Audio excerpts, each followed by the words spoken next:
I'm Sunit Tripathi. I'm one of the founders and CTO for Pluribus Networks.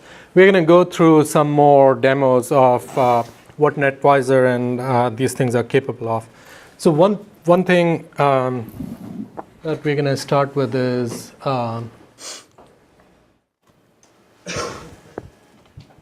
maybe I mirrored the screen. That might be easier.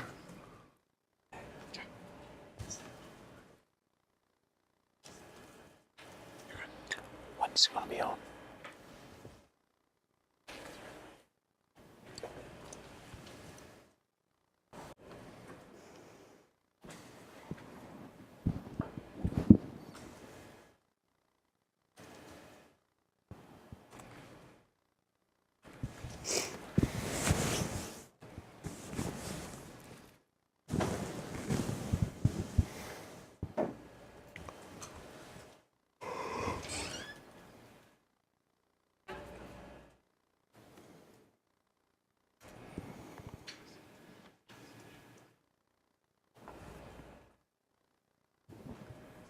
So there were a couple of things that we wanted to show here before we dive into the analytics and stuff like that.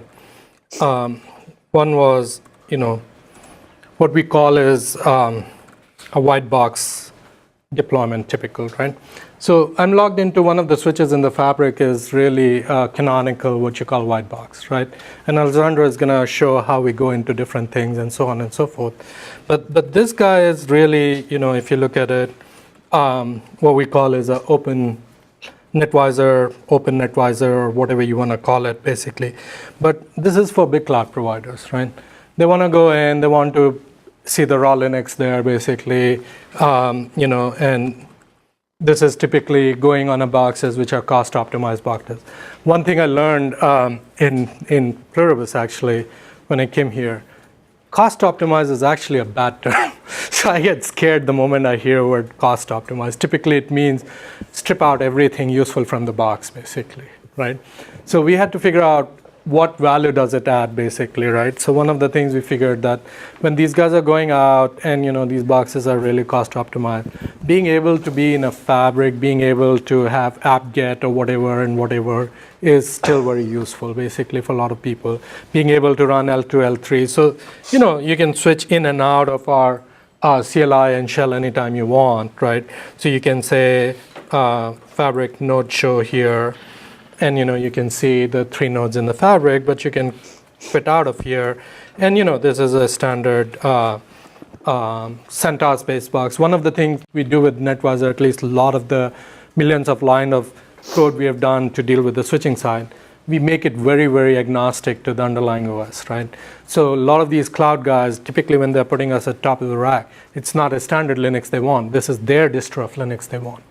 So we have the capability to go after these big guys and say, hey, okay, you specify the hardware you want. You're going to negotiate the price of that hardware you want. Give me your distro of Linux that you want, and we'll run on top of that, basically, right? So we do that, and again, like I said, you can anytime just run this as a shell and say,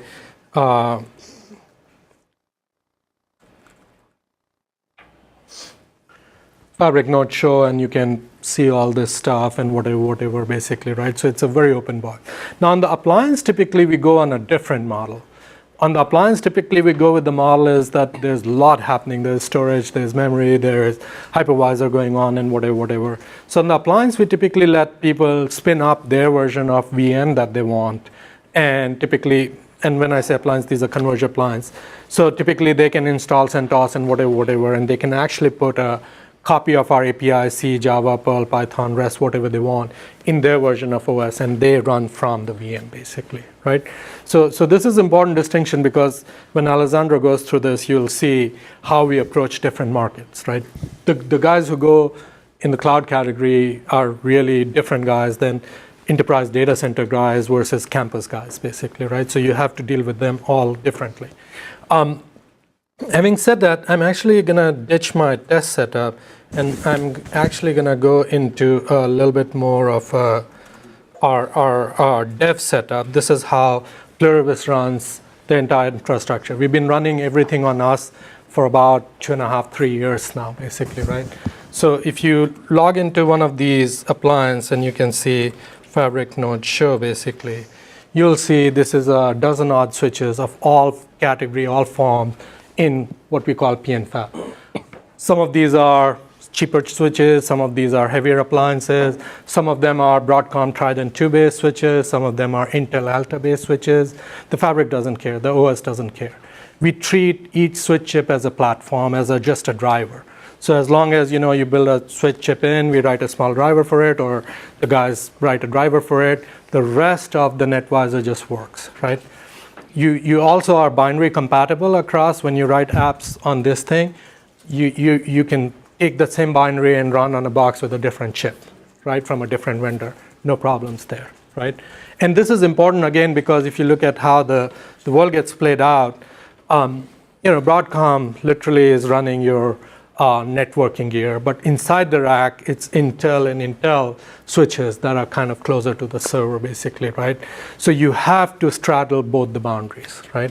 And there are more and more players coming, which we have to enable. Right. So going by here, very simply, I'm going to run through some of this demo. Basically, you can see for each switch, each port, when I run port stat show, you can see the traffic, ingress byte, packets, congestion, drops, and so on and so forth, both on ingress and egress, basically. Can we blow that font up some more? Sure. I still can't see it. I tell you, man, you need some beer. This is the same problem I've faced many times. One drink fixes it. So the interesting part is what we call is how do you want to start debugging it? When someone says, guys, I got a problem, basically, right? And a typical problem you start with is like, okay,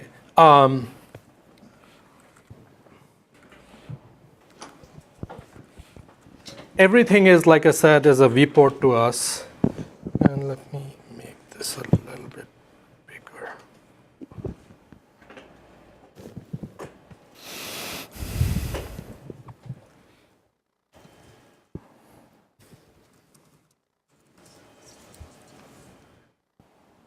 And the goal is what is active right now. It can be a VM, it can be a mobile device, and so on and so forth. And whenever you see a problem with that vPort, first thing is like, I'm trying to track where is this guy, 10.9.10.12. So all you do is port show, IP. Can I ask a stupid question? Sure. So you have access to multiple devices at the same time. So is it one CLI that you can see multiple devices? Are you in a specific device? What are you SSH to right now? Any device. Any device, and you can see all the others. It's a cluster, backend cluster. Yep. That's exactly. It's pure peer-to-peer. Doesn't matter basically, right? Okay. So we can immediately see I'm logged into a different switch, but I see PNDev1 port 55. That's where that particular server or VM is basically, right? So you can go and say, okay, if someone is reporting a problem, you can go say port stat show, and you can obviously choose a start time, let's say in the morning, and end time 10:55, right? And what you're going to see is the stats that are coming out between 10 and 10:55 a.m. basically, right? And you can keep scrolling through it and whatever. But if you're really after that particular port, you want to see switch PN lab 01, port show, port 55, right?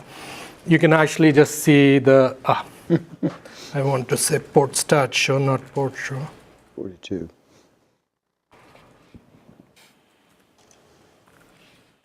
Right, so you can see, what switch was it on? I missed looks like port 55 is not active. Okay, we're gonna run this again.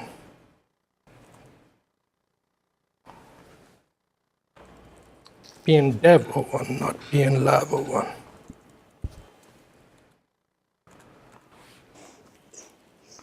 And you can see the stats there. You can choose to look at the start time and end time, for that.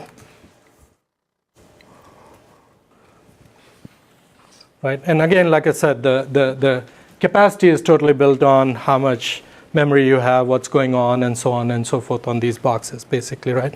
But then comes the next question. What you want to see is why, assuming I'm just looking at the stats, I can see there's no congestion drops, no errors on either side. So obviously network is not a problem, right? So we can go and say, look at the particular port and say switch PN dev 01 connection show.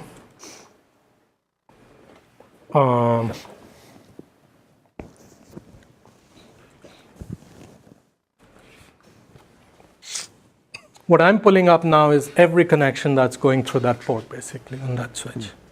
And you can see across from 5 seconds to back, what is the average latency each connection is seeing, what is the average bytes, total bytes, what is the state of that TCP connection.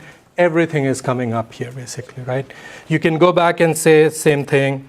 Hey, source start time, I want to do 10 a.m. end time 10:55 in the morning, because that's when the problem was reported, right? So you go back 6 hours back and you can see everything that was going on. Now we can go and say even more, we want to see if the problem was with the VM or the problem is with the server, and typically, so what was the IP we were using? 10.9, 10.12. So I cut and paste this guy. And we go and say, connection show source IP. Every stupid connection that this particular VM has issued, which seems like. Can I ask another stupid question? Sure. Is your CLI built on a REST API? So every time you're hitting a command, is it hitting a REST call, or is it actually a CLI that you built? So that is a very excellent question. What is the CLI built on, basically? Yeah. What the CLI itself is an app for us, right? So we have a data modeling language based on Yang, basically, through which all our APIs are generated. So C API, Java API, REST APIs, and so on and so forth, basically, right? And the CLI is consuming the same app. So if you actually want to manage this box, you don't need to use by CLI at all.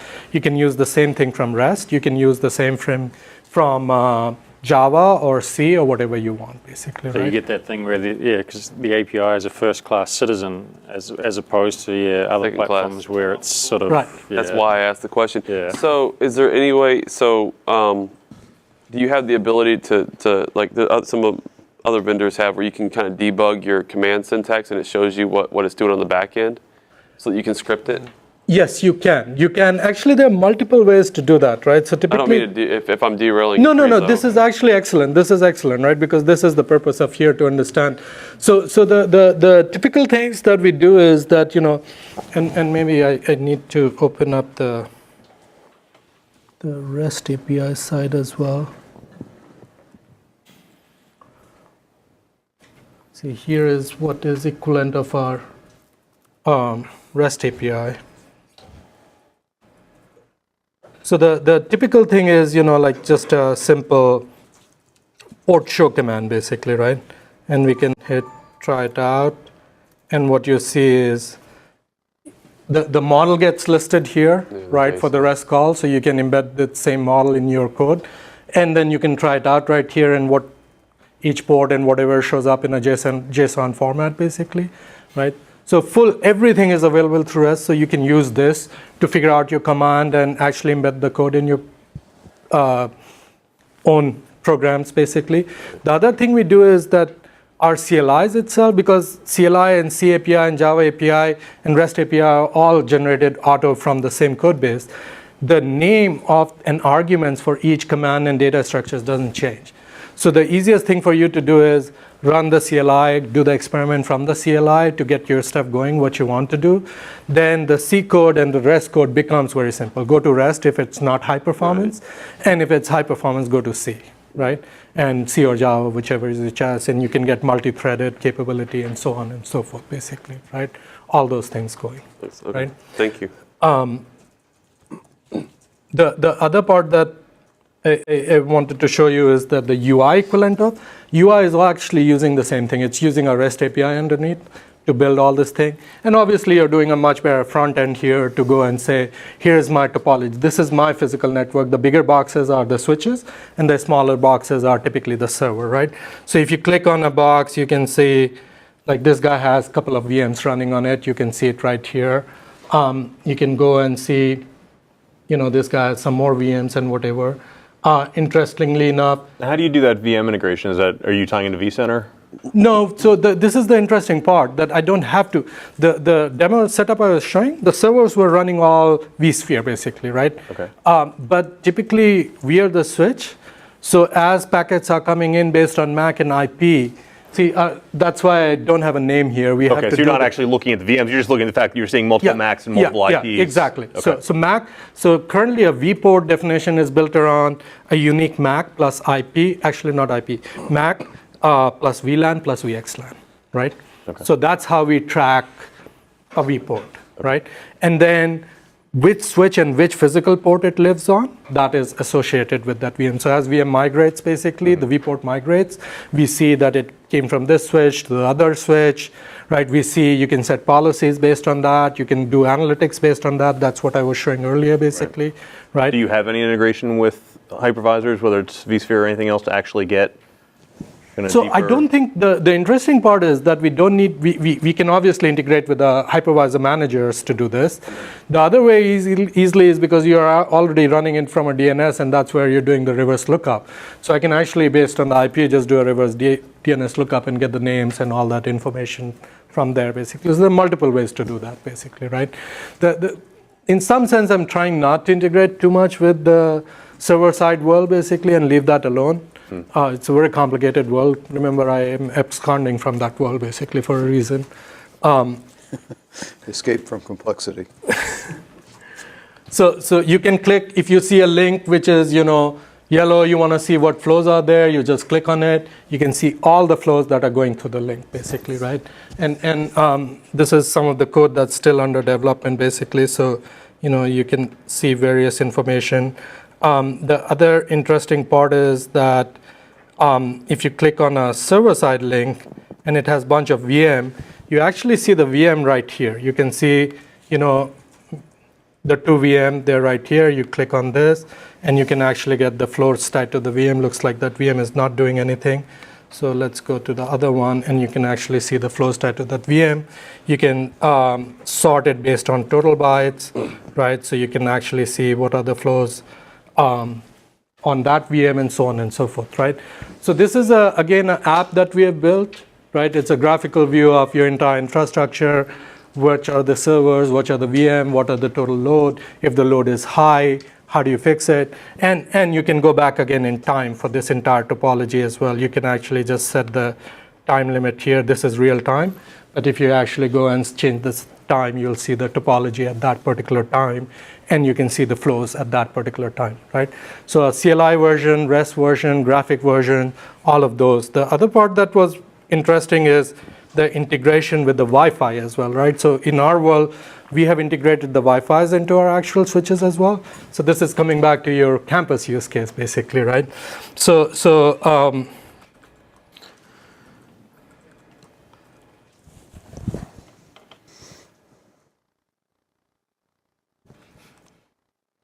this is where our one of the ports where our Aruba Wi-Fi is hooked up, basically. So you can see people's iPhone, people's Mac, and all that stuff right here, basically, right? And if you want to track any of these things, and this demo gets very interesting, right? You can go and see what Apple is doing to your phone or Google is doing to your phone, actually. You can track every connection and everything that these guys have done. You can actually see, okay, let me go and pick something. I'm going to pick one of the manager's iPhone.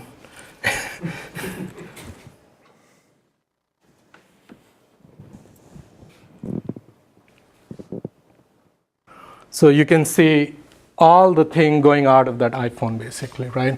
You can see, and you reverse map these source IP, and you start seeing very interesting names here. Screenshot that. To answer your question on the service stats, each switch, what services it's seeing, each switch, and the size of the circle is telling you how much of that service that switch is seeing. So you can see, a kilo 2 as a kind of mix, some NFS, some HTTPS, some HTTP. Some guy sees more SSH, some guy sees more NFS. This is probably where our NFS servers are living, and so on and so forth, right? So like I said, the entire infrastructure opens up to you. Nothing is hidden anymore, and nothing is in past anymore, right? So you go up and you can look at anything. Gone are the days when someone say, oh, the network was broken, I couldn't connect, that's why I didn't finish up my work. So most of our developers know that they can't throw that excuse anymore, basically. Some of the downsides, yes, the 3-letter agencies are our customer. They're probably using this to track you and me as well, basically, right?